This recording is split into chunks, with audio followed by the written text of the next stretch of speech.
Shabbat Shalom, amados hermanos, y bienvenidos a nuestro segmento Buscando el Espíritu detrás del mandamiento. Le pedimos al Padre Eterno que hoy abra los ojos de nuestro entendimiento para que podamos ver esos principios poderosos que van a transformar nuestras vidas en la medida que aplicamos la palabra. Padre Eterno, te damos gracias, amado Rey, porque tú nos has bendecido con tus mandamientos y nos has ordenado ocuparnos del estudio de tu bendita Torá. Te pedimos, Padre Eterno, que tu Torá sea dulce en nuestros labios y en los labios de nuestras generaciones, Padre, que no nos cansemos de escudriñarla, de estudiarla, pero sobre todo de aplicarla a nuestras vidas, porque solamente así podremos ver una verdadera transformación en cada uno de nosotros. Te lo pedimos en el poderoso nombre de Yeshua HaMashiach. Amén y amén. Bueno, amados, y esta semana vamos a estudiar la Parashá Naso, que se encuentra en el libro de Números, en el libro de Bamidbar, que quiere decir en el desierto. Así que vimos en la porción anterior, la porción de Bamidbar, que allí se completa la cuenta de los hijos de Israel en el desierto del Sinaí. Mientras que en esta porción, en la Parashá Naso, Adonai manda a Moisés a hacer un censo a los levitas, a los hombres entre 30 y 50 años, alcanzando un total de 8,580, los cuales estarán a cargo de transportar el tabernáculo. Vemos en esta porción también que Dios le enseña a Moisés acerca de las leyes de la Satá. Cuando un esposo tiene la sospecha de que su esposa le fue infiel. En esta porción también vemos que es dada la ley para el voto de los Netzir o los nazarenos. Estos son personas que desean consagrarse aún más a Adonai y por esta razón prometen no beber vino, dejan crecer su cabello y tienen prohibido impurificarse ritualmente con la impureza de un muerto, incluyendo a sus padres. Vemos aquí también cómo Aarón y sus descendientes, los Kohanim o los sacerdotes, son instruidos sobre cómo deben bendecir al pueblo de Israel. Entonces, esta porción, Naso, es una de las porciones más largas de la Torá.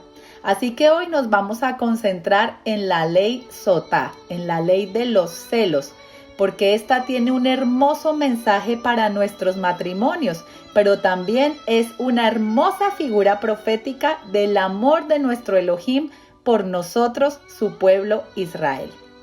Comenzamos en Números 5 del 11 al 15.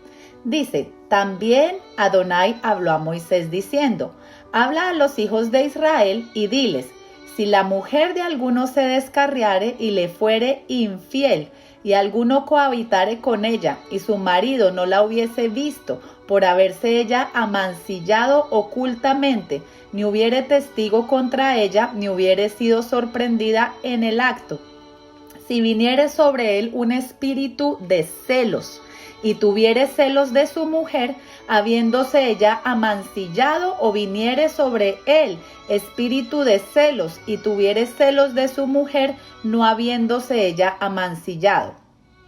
Versículo 15. Entonces el marido traerá a su mujer al sacerdote, y con ella traerá su ofrenda, la 10ª parte de una efa de harina de cebada. No echará sobre ella aceite, ni pondrá sobre ella incienso, porque es ofrenda de celos, ofrenda recordativa que trae a la memoria el pecado. Entonces miren qué interesante que la palabra hebrea que aparece en el texto para descarriarse, dice si la mujer se hubiere descarriado, ¿verdad? Es la palabra sotá, que quiere decir uno que se ha desviado del camino. Y esta palabra denota a un tonto. Viene de la raíz sotat, que significa tontería. Y esto se refiere precisamente al pecado de adulterio. Ustedes sabían que el mandamiento número 7, que es no adulterar, está directamente relacionado con el mandamiento número 2, que es no tendrás dioses ajenos delante de mí. Realmente cuando alguien cae en cualquier forma de adulterio o de idolatría, no está considerando los nefastos resultados que esto traerá a su vida. Es una persona que se deja arrastrar por su pasión, por su deseo, sin tener en cuenta que esta tonta decisión acarreará un gran sufrimiento sobre su vida y los seres que ella ama. Similarmente, todo el que peca es un tonto. ¿Por qué? Porque él permite que su Yetzer Hará, esa inclinación al mal, prevalezca sobre su mejor conocimiento. ¿Cuántas veces nosotros ya conocemos lo que el Padre dice en su Escritura, pero aún le damos rienda suelta a nuestra carne, ¿verdad? A nuestros deseos, a lo que nosotros queremos hacer? En el versículo 14 nos dice que si viniere sobre el hombre un espíritu de celos, o sea que aquí claramente nos deja ver que los celos son un espíritu y no es un buen espíritu, sino un espíritu de maldad. Muchas veces estos celos son infundados y son causados por la inseguridad del cónyuge. ¿Qué son los celos? Los celos son producidos por una actitud de sospecha permanente hacia el cónyuge. Se le conoce como el vicio de la posesión. Podríamos definirlo como un estado emotivo, ansioso que padece una persona y que se caracteriza por el miedo ante la posibilidad de perder lo que se posee o se tiene.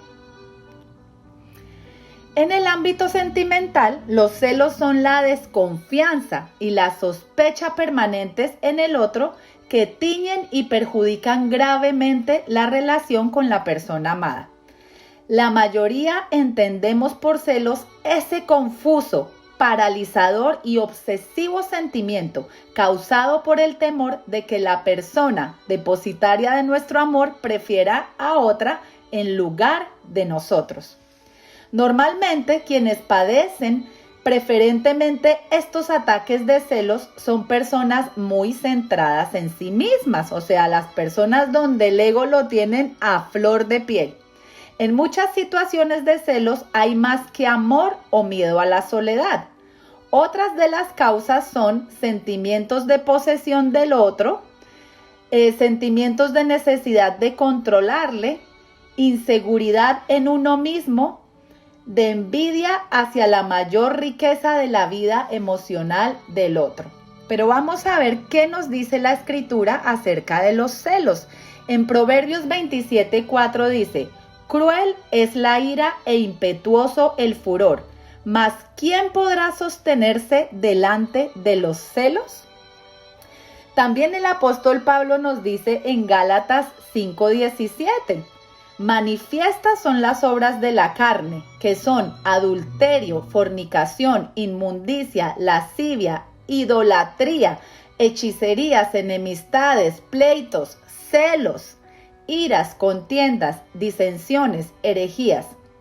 Y nos dice aquí que los que practican tales cosas no heredarán el reino de Adonai. En Santiago 3:14, miren qué tremendo aquí lo que nos dice Santiago. Nos dice: pero si tenéis celos amargos y contención en vuestro corazón, no os jactéis ni mintáis contra la verdad, porque esta sabiduría no es la que desciende de lo alto, sino es terrenal, animal y diabólica. Porque donde hay celos y contención, allí hay perturbación y toda obra perversa. Pero miren lo que nos dice el versículo 17. Pero la sabiduría que es de lo alto es primeramente pura, después pacífica, amable, benigna, llena de misericordia y de buenos frutos, sin incertidumbre ni hipocresía. Y el fruto de justicia se siembra en paz para aquellos que hacen la paz. Así que como nuestro Adonai es omnisciente, omnipresente, Él todo lo sabe. Él sabía que iban a haber hombres con celos infundados. Por esa razón Él pone esta ley. Y el propósito de esta ley no era precisamente denigrar a la mujer o humillarla, sino restaurar la paz en el hogar y protegerla. Entonces vamos a ver en esta ley un ritual muy interesante. Dice el versículo 15 de Números 5. Entonces el marido, el que está con el espíritu de celos, va a traer a su mujer al sacerdote y con ella va a presentar su ofrenda, la 10ª parte de una efa de harina de cebada. Dice que no echará sobre ella aceite ni pondrá sobre ella incienso, porque es ofrenda de celos. Miren algo muy interesante. ¿Por qué no se le ponía aceite ni incienso a esa ofrenda? Primero, porque el aceite representa la luz. Mas de acuerdo con las sospechas del marido, esta mujer había caminado en oscuridad, ¿verdad? Tampoco se le ponía incienso porque el incienso representa las acciones justas que hacemos, que son de aroma agradable para nuestro Adonai. Entonces dice aquí el versículo 16, y el sacerdote hará que ella se acerque y se ponga delante de Adonai. Luego tomará el sacerdote del agua santa en un vaso de barro. Tomará también el sacerdote del polvo que hubiera en el suelo del tabernáculo y lo echará en el agua. Y hará el sacerdote estar en pie a la mujer delante de Adonai y descubrirá la cabeza de la mujer y pondrá sus manos sobre la ofrenda recordativa, que es la ofrenda de celos, y el sacerdote tendrá en la mano las aguas amargas que acarrean maldición. Y miren un dato muy interesante que encontré en el Midrash. Dice que el sacerdote, aparte de tomar el vaso de barro, también tomaba un pergamino donde escribía un texto de la Torá, el texto que se encuentra precisamente en Números 5, 19, 22. Miren lo que dice: y el sacerdote la conjurará y le dirá: si ninguno ha dormido contigo y si no te has apartado de tu marido a inmundicia, libre seas de estas aguas amargas que traen maldición. Mas si te has descarriado de tu marido y te has amancillado y has cohabitado contigo alguno fuera de tu marido, el sacerdote conjurará a la mujer con juramento de maldición y dirá a la mujer: Adonai te haga maldición y execración en medio de tu pueblo, haciendo Adonai que tu muslo caiga y que tu vientre se hinche. Y estas aguas que dan maldición entren en tus entrañas y hagan hinchar tu vientre y caer tu muslo. Y la mujer dirá: amén, amén. Entonces vemos aquí que el Cohen también escribía con tinta borrable el nombre santo de Adonai, el tetragramatón, Yod Hei Vav Hei. Y este pergamino se ponía dentro de la vasija junto con el agua y el polvo tomado del suelo del santuario, hasta que se borraba todo lo que se había escrito en el pergamino. Y esta era la mezcla que la mujer debía tomar. Miren qué interesante. Este ritual nos enseña algo muy hermoso. Aunque había una ley que no permitía que el nombre de Dios fuera borrado, en este caso Él lo permite. ¿Y para qué lo permite? Para mantener la paz en el matrimonio, para que el hombre pueda tener confianza nuevamente en su esposa y sea restaurada la relación matrimonial.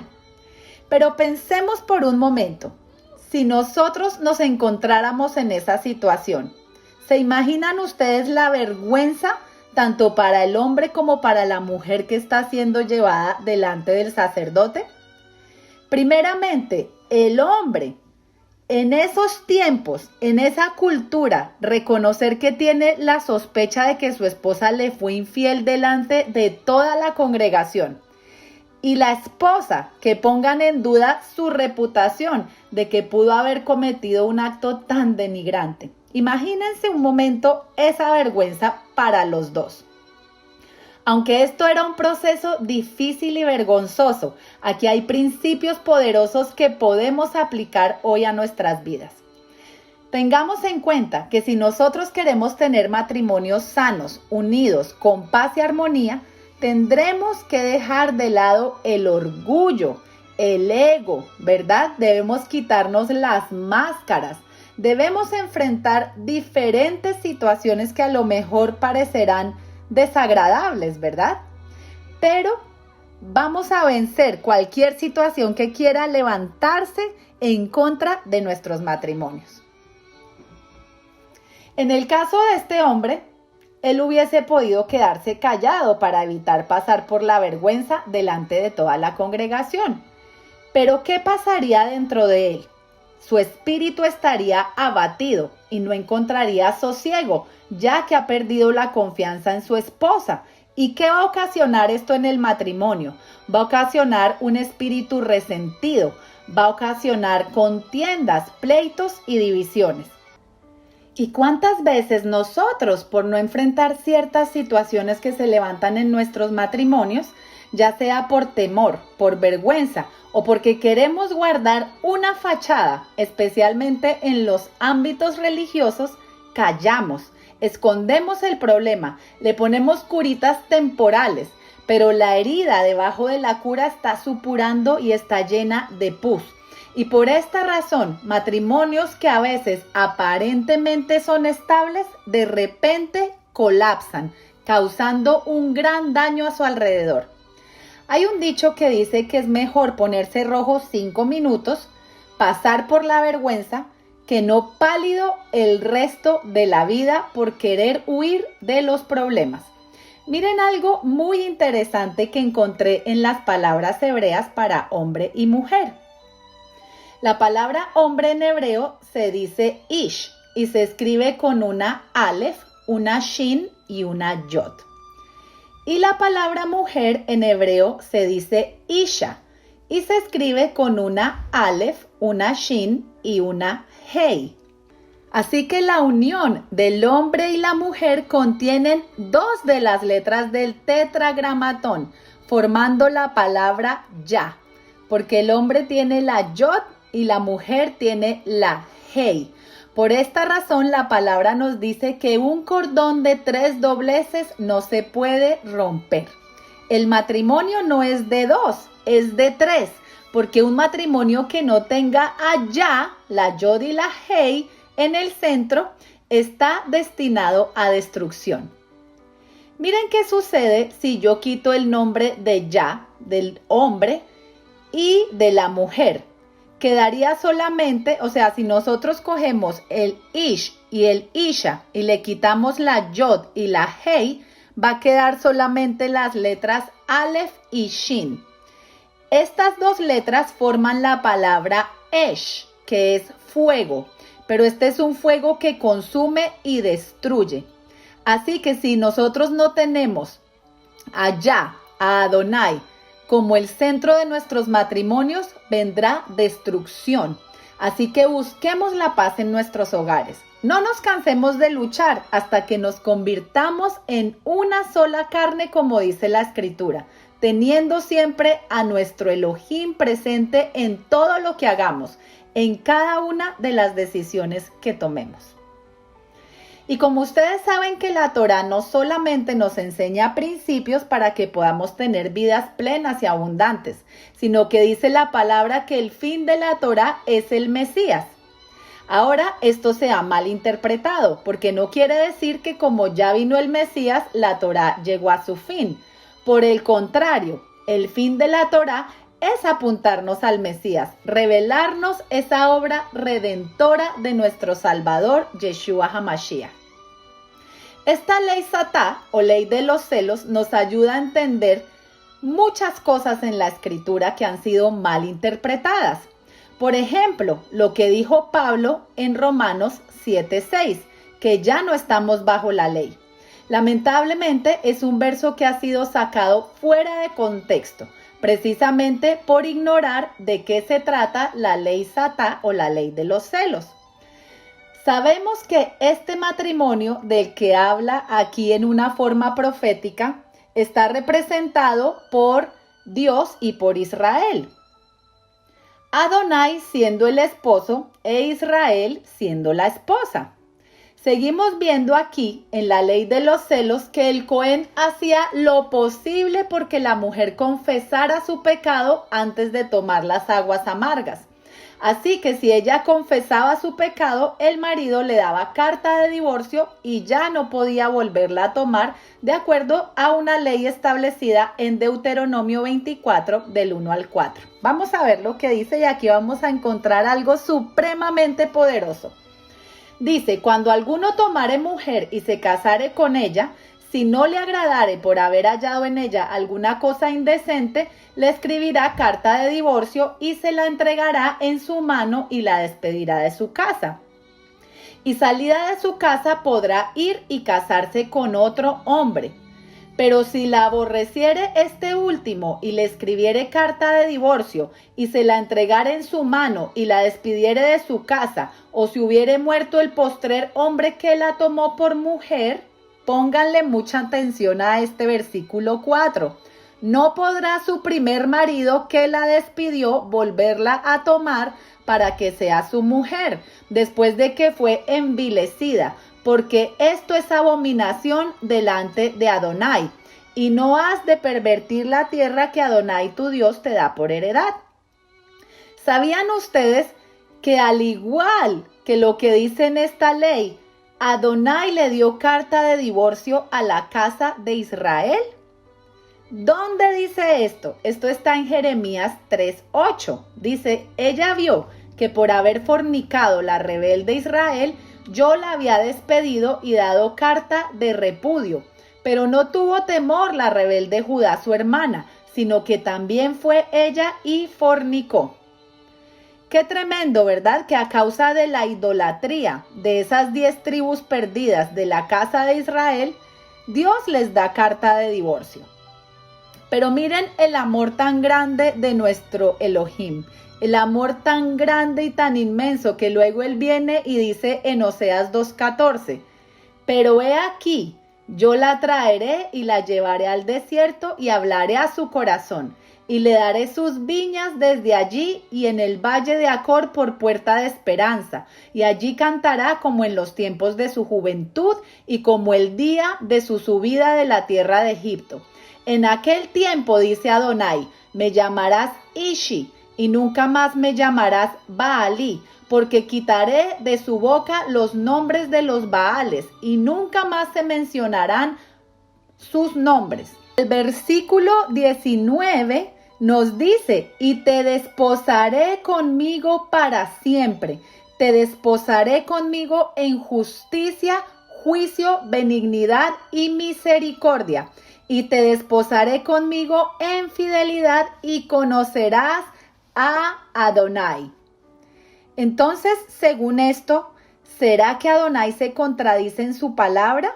¿Será que él puede ir en contra de lo que él mismo estableció? Sabemos que no, porque dice la palabra que Dios es fiel y que su palabra se cumple. Dice que él no es hombre para mentir ni hijo de hombre para arrepentirse. Pero entonces, ¿cómo podemos revelar este misterio? ¿Cómo es que Adonai se va a casar nuevamente con esa mujer a la que él mismo le dio carta de divorcio? Aquí podemos entender ahora lo que Pablo quiso decir en Romanos 7, del 1 al 3, desde ese contexto, que es lo que quiere decir la Escritura. Miren lo que dice. ¿Acaso ignoráis, hermanos? Pues hablo con los que conocen la ley, o sea, con los que conocen esa ley del marido que le da carta de divorcio a la esposa y con los que conocen esa ley sotá de la que estamos hablando. Dice que la ley se enseñorea del hombre entre tanto que éste vive, porque la mujer casada está sujeta por la ley al marido mientras éste vive. Pero si el marido muere, ella queda libre de la ley del marido. ¿Cuál ley se refiere? ¿Será que allí se está refiriendo a la Torá? Por supuesto que no, se está refiriendo específicamente a esa ley del marido que le dio carta de divorcio a su esposa y que no la puede volver a tomar, ¿verdad? Así que miren lo que dice el versículo 3. Así que si en vida del marido se uniere a otro varón, será llamada adúltera. Pero si su marido muere, es libre de esa ley, de tal manera que si se uniere a otro marido, no será adúltera. Así también vosotros, hermanos míos, miren que aquí nos da la clave, habéis muerto a la ley mediante el cuerpo de Mashiach, para que seáis de otro, del que resucitó de los muertos, a fin de que llevemos fruto para Dios. Miren qué tremendo. ahora podemos entender por qué fue que murió Yeshua y por qué resucitó. Yeshua murió precisamente para liberarnos de esa ley de Deuteronomio 24 que no permitía que el marido volviera a tomar a la esposa a la cual le había dado carta de divorcio, porque él sabía que él no podía ir en contra de lo que él mismo estableció en su palabra. Así que tuvo que morir ese marido. Y resucitó precisamente, ¿por qué? Porque ahora nos vamos a casar en las bodas del Cordero con ese que está resucitado, ¿verdad? Para cumplir la palabra. Así que nosotros somos esa esposa infiel a la cual se le dio carta de divorcio. Y por esta razón, Yeshua tuvo que tomar esas aguas amargas por ti y por mí, para que nosotros no las tuviésemos que tomar. Y ahora podemos entender más claramente por qué él en Juan 19:29 dijo lo siguiente. Dice, y estaba allí una vasija llena de vinagre. Entonces ellos empaparon en vinagre una esponja y poniéndola en un hisopo se la acercaron a la boca. Cuando Yeshua hubo tomado el vinagre, dijo, consumado es. Y habiendo inclinado la cabeza, entregó el espíritu. ¡Wow! Yo no sé si tú te gozas con esta palabra, entendiendo realmente lo que nos está diciendo la escritura en este versículo. ¿Ustedes sabían que la palabra consumado se escribe con las mismas letras hebreas de la palabra Gomer, que fue la prostituta con la que se casó el profeta Oseas? ¡Qué hermoso es nuestro Padre Celestial! Así que aquí vemos a nuestro amado Yeshua bebiendo esas aguas amargas que nos correspondía beber a ti y a mí. Él trajo la culpa sobre sí mismo por nuestro adulterio, por nuestra idolatría, por nuestra desobediencia. ¿Y por qué lo hizo? Porque Él prometió que nos traería de vuelta. Él prometió que nos llevaría al desierto, que nos devolvería las viñas y la mies. Él prometió que nos desposaría en justicia y que ya no lo llamaremos más Baalí, que no lo llamaremos Señor, sino que le llamaremos Ishi, mi esposo, mi amado. Qué hermoso, ¿verdad? Y miren un dato muy curioso. Después de la muerte de Yeshua, durante la existencia del segundo templo, ese milagro de la ley Sotá cesó de acontecer. Ya las aguas amargas no surtían ningún efecto. Entonces el gran santo nombre era borrado en vano. Así que el Sanedrín consideró que esto era a causa de que el nivel moral del pueblo judío había decaído. Así que ustedes saben qué hicieron. Decidieron descontinuar la práctica de esa ley Sotá. No la hicieron más. Pero a nosotros, a los que se nos ha revelado Yeshua HaMashiach, entendemos muy bien que esta ley perdió su efecto porque nuestro Yeshua tomó esas aguas amargas por nosotros y dijo, consumado es, hecho está, y entregó su espíritu y resucitó al tercer día. Así que qué maravilloso poder entender todos estos conceptos, poder entender que cuando Pablo dijo que ya no estamos bajo la ley, ¿a cuál ley se refería? A esa ley Sotá, a esa ley de la carta de divorcio, pero que la manera como nuestro Adonai nos santifica es a través de su bendita Torah. Estamos en tiempos de santificación y de purificación, alistando nuestros vestidos, lavando nuestras vestiduras para presentarnos delante de nuestro Rey, con vestiduras limpias, blancas y resplandecientes. Sabemos que nuestro Adón está a las puertas, nuestro Yeshua está a las puertas. Así que hoy quiero hacerles un llamado para que si tú aún no has entendido que es tiempo de restauración, que es tiempo de retornar, que es tiempo de retornar a la obediencia del Padre, que hoy tomes una decisión, que hoy le digas, Padre Celestial, yo reconozco, Padre, que he pecado contra ti. Aunque yo he dicho que yo creo en el sacrificio que hizo Yeshua, he seguido viviendo como a mí me parece. He sido sabio en mi propio entendimiento. Yo te pido hoy que me limpies, Abba Kadosh, límpiame de toda inmundicia, límpiame de toda maldad y abre los ojos de mi entendimiento, Padre, porque el anhelo de mi corazón es retornar a ti. El anhelo de mi corazón es poder entrar en esas bodas del Cordero. Y termino con esto. Algo muy importante que nos dice Apocalipsis 14:12. Nos dice que la novia de Mashiach tiene dos características. Y esas características son, uno, que guardan la Torá, guardan la instrucción del Padre, lo que ha sido traducido en nuestras Biblias como la ley. Y dos, que retienen el testimonio de Yeshua. Examínate y mira si tú cumples esas características, porque sería muy triste que cuando regrese Yeshua no seamos tomados por él a causa de que no cumplimos una de esas dos características. Así que con esto terminamos, amados, y espero que este estudio haya sido de mucha bendición. Bendiciones y Shabbat Shalom.